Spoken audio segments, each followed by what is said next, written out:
Welcome to an episode of Behind the Scenes, a weekly program unveiling the biggest political developments in Somali politics. I'm Sultan Mohammed, your host and co-producer here on Wararka Media alongside Suleiman Hashi. On this week's program, Sunday the 15th of May has been allocated as the day of the long overdue Somali presidential election. This comes after the Federal Parliament of Somalia appointed a 17-member committee of parliamentarians to prepare the election roadmap, security and location. The 15th of May also coincides with the founding of the Somali Youth League. This year will mark 79 years since the founding of the SYL, which paved the way for Somali independence only 17 years later in 1960. Now, will this event finally unite the Somali people and the polarized, divisive culture we have witnessed in Somali politics since this election began? This is the topic on the program today. We hope you find this program very informative. Please like, share, and for similar content, do subscribe to Wararka Media.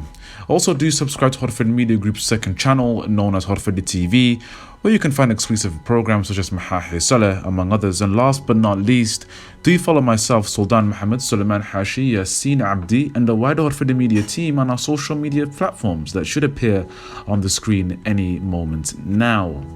Let's get straight into it. For almost 2 grueling years, beginning on the 17th of September 2020, the Somali nation and people all over the world have been eagerly anticipating an election of not just a new parliament, but a new president. Various factors have been at play that directly hindered the election roadmap, which would have resulted in a delay of great magnitude that almost entirely would have derailed the state-building process in Somalia, a process that has been in the making for 22 years. This election has split the Somali population right in the middle into 2 warring camps that nearly tore down the very fabric of Somali society. Both camps viciously scratched and crawled to ensure that the other was at a loss, at the very least, and obliterated at the very most. Labels were thrown around with derogatory tweets, Facebook posts, YouTube comments and videos. Both groups claimed patriotism, but both accused the other of fake patriotism. There was no fence sitting. If one was caught sitting on a fence, it would be considered traitorous. Indeed, a very polarized and tribalist period in Somali history, by far probably the worst since the civil war of the 1990s. Of course, both sides of Somali politics has its good and bad sides during this election. There were indeed many who were genuinely cared about their nation, but simply misunderstood one another. However, there were also many that embedded themselves within both movements that had both sinister and selfish interests at heart. Whether it is clan-based politics to reaping financial or political benefits from infighting and division, these individuals exist. So the question is, who is to blame for all this divisive and polarizing politics? Now, one side or one group, so to speak, of people would blame the incumbent president, Mohamed Abdullahi Farmajo, as a polarizing figure. Others, on the other side of the camp, so to speak, would accuse the political elites of the past, including Hassan Sheikh Mahmoud and Sheikh Sharif, of attempting to maintain the status quo of the last decade as the country attempts to move forward into a new decade. Irrespective of what opinion you may have from the above, it is crucial to understand that the nation we fight so hard for is shared between each and every one of us. There is one thing all Somalis have in common: the firm belief in a better Somalia. So the issue facing our divided society is, how can one better Somalia? Now, this answer is a matter of approach and ideology rather than that of personal hatred and animosity. Therefore, it doesn't require such levels of animosity among Somalis as we've seen over the past 2 years. All democracies have opposition and government. It is normal and it is natural. Take the old democracy in the world, the oldest democracy in the world, the UK, for example. There is a government run by the Conservative Party, a government with a different ideology and approach, the Labour Party, which tends to lean towards the left of politics. Now, just because Labour does not agree with the policies and approaches taken by the Conservative government does not mean that Labour ought to topple the government by force or begin defaming the government or the administration.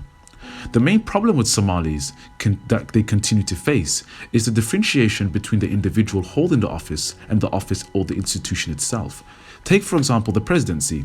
Many on the opposition camp or side, so to speak, of Somali politics have continued to attack quote, Villa Somalia and the presidency as an institution by making decisions and actions that undermine the power of the presidency or the word of the presidency. For instance, let's take, for example, the rift between the Prime Minister and President. Prime Minister Mohamed Hussein Roble refused to follow protocol and made decisions without the presidency on the basis of this political rift between himself and his president. On the other side, many on the pro-government side have continuously politically attacked the office of the Prime Minister rather than the man holding the office himself, Mohamed Hussein Roble. This is a continuous theme that results in opposing political factions attempting to derail the government institutions to obtain political points, which only derails the Somali state building process and is really a shot in one's own foot. A major example of this is the Somali National Intelligence and Security Agency, known as NISA. Now, many on the opposition have accused NISA of taking direct orders from Mohamed Abdullahi Farmajo, the man.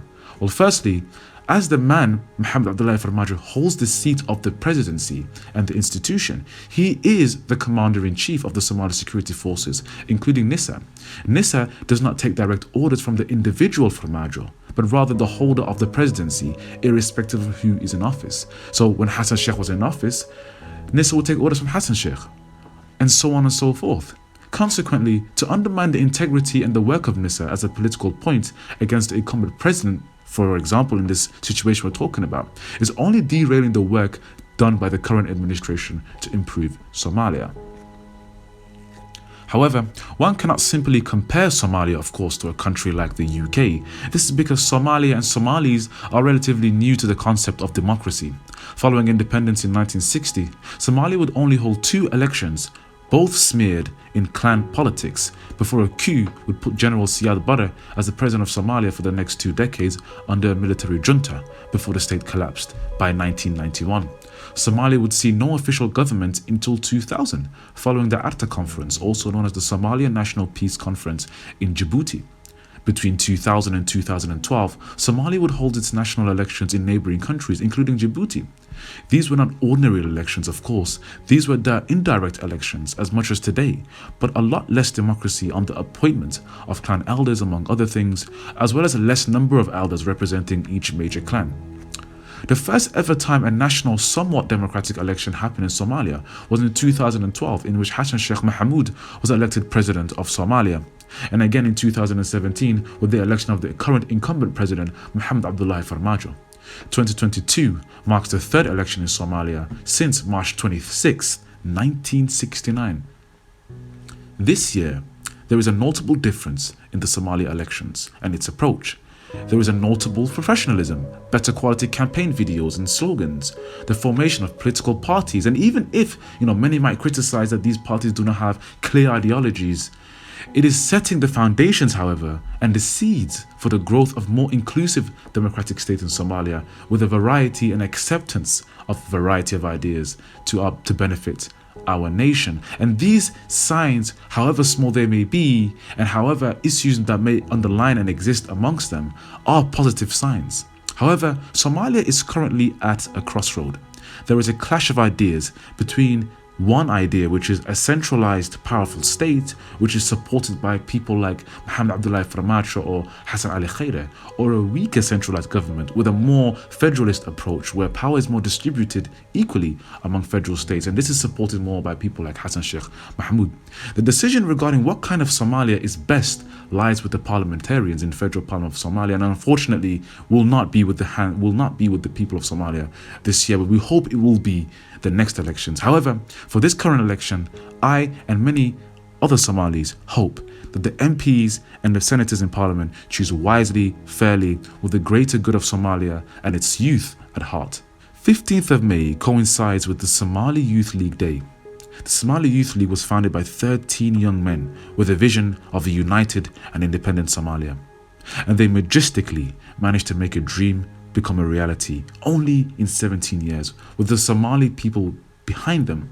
Now, this was done with no mobile phone, this was done with no internet, no smartphones, no computers, no laptops, or even the basic transport logistics to easily spread this message across Somalia, because as you can imagine, 1940s and 50s Somalia wouldn't have the infrastructure developments for it to reach the countrysides among other places.